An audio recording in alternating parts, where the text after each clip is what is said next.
Salam, selamat pagi.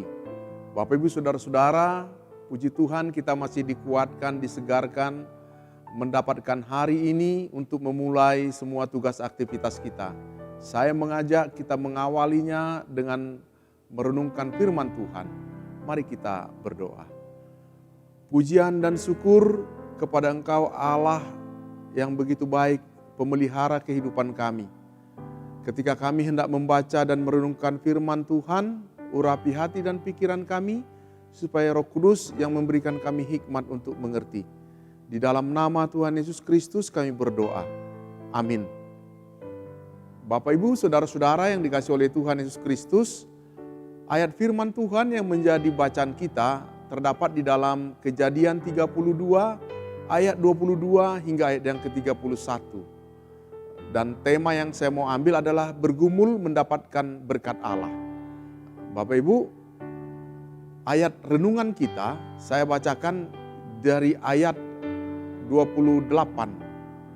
Bunyi firman Tuhan seperti begini. Lalu kata orang itu, namamu tidak akan disebutkan lagi Yakub, tetapi Israel. Sebab engkau telah bergumul melawan Allah dan manusia, dan engkau menang. Bapak Ibu Saudara-saudara yang dikasihi oleh Tuhan, kisah ini adalah menceritakan tentang pergulatan Yakub dengan Allah.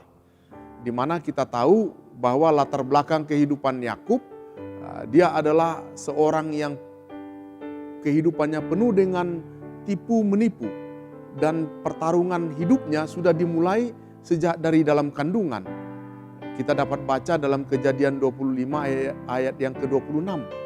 Bapak Ibu Saudara-saudara, walaupun Yakub sudah dinubuatkan sebagai penerima hak kesulungan, tetapi dia mengupayakan hal itu dengan kekuatannya sendiri, dengan tangannya sendiri, dan menipu Esau kakaknya pada Kejadian 25 ayat 29 dan 34, dan juga menipu Ishak ayahnya, Kejadian 27 ayat 1 sampai 29.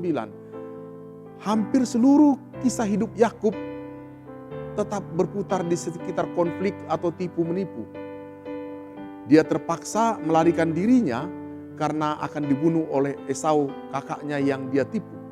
Dan di rumah Laban pamannya, dia juga menghadapi pertikaian karena tipu menipu dengan mertuanya, termasuk dengan saudara-saudara iparnya. Bapak Ibu Saudara-saudara, dan melalui pimpinan Allah, Yakub akhirnya melarikan diri dari Laban dan kembali ke tempat asalnya di dalam Kejadian 31 ayat yang ketiga. Persoalannya kemudian ketika dia kembali ke kampung halamannya, dia harus berhadapan dengan Esau, abangnya yang memiliki dendam kesumat yang dulu pernah dia tipu dan kemungkinan juga akan membunuhnya. Sehingga pada waktu itu Yakub sangat takut dan mengalami tekanan. Dan menariknya Bapak Ibu Saudara-saudara, dalam keadaan tertekan seperti ini pun dia masih mengupayakan semuanya dengan akal kecerdikannya dan dengan tangannya sendiri. Dia sudah mengatur strategi untuk menyuap Esau supaya amarah Esau dapat diredakan. Dia memastikan bahwa orang terakhir yang akan dijumpai oleh Esau adalah dirinya dengan strategi yang dia buat. Meskipun demikian, Yakub adalah orang yang selalu beribadah kepada Allah. Meskipun dia selalu melakukan trik-trik penipuan dalam hidupnya. Hal ini yang dilakukan oleh Yakub ketika dia mengalami ketakutan yang sangat luar biasa. Dia memilih untuk menyendiri dan datang di kaki Allah untuk memohon penyertaan seperti yang Tuhan pernah janjikan kepadanya. Ia menyeberangkan seluruh keluarga dan yang dia miliki agar dia dapat berfokus untuk bermeditasi sendiri kepada Allah yang berdaulat atas hidup manusia, yang hidupnya dia percayakan kepadanya. Dalam menghadapi hal yang seperti ini, Bapak Ibu Saudara-saudara, kita juga perlu untuk mengasingkan diri dan perlu untuk memberikan waktu khusus agar kita dapat berbicara kepada Allah melalui doa. Hal ini yang harus kita lakukan setiap hari agar kita bisa mengetahui apa yang ingin Allah sampaikan kepada kita setiap hari. Lewat doa juga kita bisa membangun hubungan yang lebih intim dengan Allah. Jika kita melihat ayat 24 sampai 29, kita melihat bagaimana Yakub bergumul dengan Allah. Pergumulan dengan Allah ternyata membawa perubahan. Yakub tidak lagi disebut penipu, tetapi sekarang namanya diganti menjadi Israel. Sebab engkau telah bergumul melawan Allah dan manusia dan engkau menang. Itu yang terjadi dan luar biasa. Israel sebagai orang terhormat mendapatkan kasih dan perkenanan Allah. Bapak Ibu Saudara-saudara, ketika laki-laki yang bergumul dengan Yakub itu berkenan memberikan berkat, dia terlebih dahulu bertanya terkait nama. Siapa namamu? Dan Yakub menjawab dengan jujur bahwa dia bernama Yakub yang artinya penipu. Kejujuran inilah yang akhirnya membuat laki-laki itu merubah nama Yakub menjadi Israel yang artinya bergumul dengan Allah. Hal ini juga menegaskan bahwa Yakub telah mengalami proses perjuangan menyeluruh terhadap keangkuhannya, terhadap egonya, terhadap kecerdikannya yang diandalkan selama ini. Sekali lagi dia menegaskan bahwa dia berjuang untuk berdamai dengan dirinya, bersandar kepada Allah. Yakub sadar bahwa dia harus memenangkan hati Allah untuk memperoleh berkat dari Allah yang pernah Allah janjikan kepadanya. Janji yang diinginkan oleh Yakub bukanlah sekedar dia selamat dari kakaknya Esau.